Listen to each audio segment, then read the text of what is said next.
While everyone and anyone has the potential for leadership, we need to nurture and develop educational leadership skills. Here we will look at ways to encourage and grow education leadership skills through national, district, school and individual activity. Many governments recognize schools' critical role in providing equitable and accessible quality education through decentralized education. Through a decentralized approach, central governments can support and encourage districts and schools to take leadership and responsibility in developing quality education. Schools and other educational institutions are under pressure to improve student learning outcomes and performance, serve diverse populations and use more effective teaching practices. Schools must increasingly manage finances and professional development, including leadership. Running a school is hard work. Central and district level governments can enhance the quality of school leadership and make it sustainable through sound policy and appropriate support.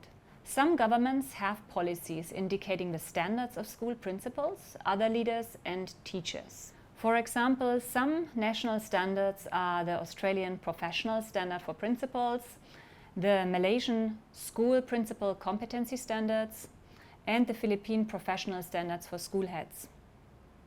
Such standards can set leadership benchmarks and indicate the skills needed to achieve these.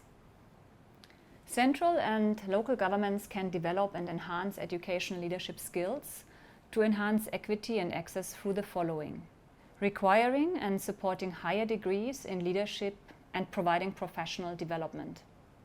An emphasis of school leadership for improved student learning. Delegating financial, human resources management and decision-making to districts and schools. Encouraging and supporting distributed leadership and team building. Having professional and financial incentives. Encouraging and supporting research in educational leadership for improved equity and access outcomes. Encouraging individuals, communities and organizations to support and be involved in education leadership for improved equity and access outcomes. Establishing school leadership frameworks and structures, such as teacher registration boards, focused on improving equity and access outcomes. For example, in Australia, each state has a teachers registration board that registers teachers against qualification requirements, runs and endorses professional learning courses, and operates certification programs for highly accomplished teachers and lead teachers. All these programs have a focus on education equity and access.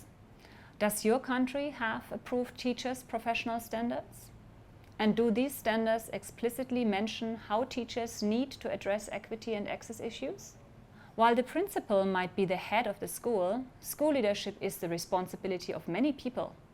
One way of ensuring successful education equity and access activity is to have a collaborative and inclusive leadership culture at the school. School leadership can be facilitated by principals and staff in formal traditional leadership roles and by other school leaders and teachers not in defined leadership roles. Schools can support leadership development in different ways. A distributed leadership model is one way to get more people involved in school leadership, focused on improving equity and access. The advantage of a distributed leadership model is also team building, where different members of the school community bring different skills and attributes to the team and support each other. Through a supportive environment, distributive leadership provides more significant opportunities for leadership skills development and helps build a school leadership culture focused on maximizing student learning outcomes and experience. When you finish this video, please view the YouTube link in the course resources about the leadership culture and approach used at Tangul State School, Australia. Fiona, the school principal, focuses on developing staff leadership capacity. Leadership is shared across the school and teachers are enabled to develop their leadership capabilities.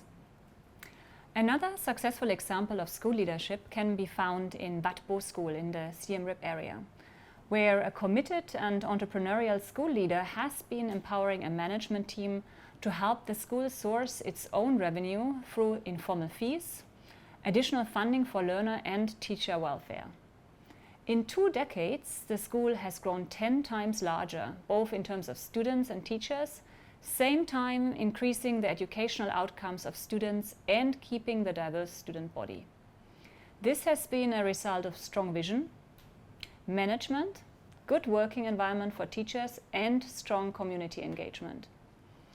Leadership is central to being a teacher. When teachers help students to learn, they are providing leadership.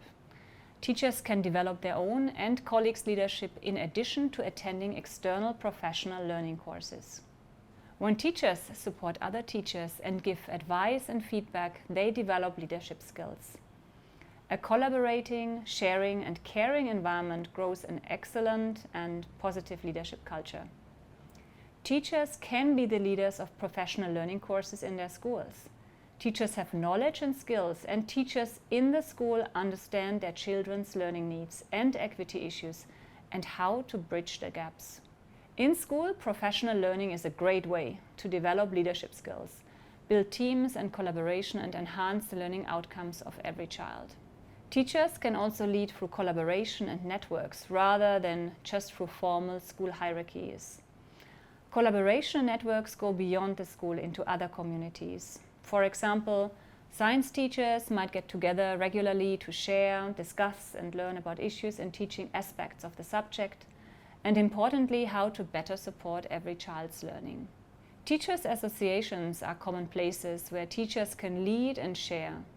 In concluding this video, please consider the opportunities that you have to provide leadership and develop your leadership skills. I'm sure many of you are doing this. All the examples provided in this model show that leadership is active and inclusive. While governments might provide policies, direction and support, individual people make a difference. Now is your chance to step up and make a difference.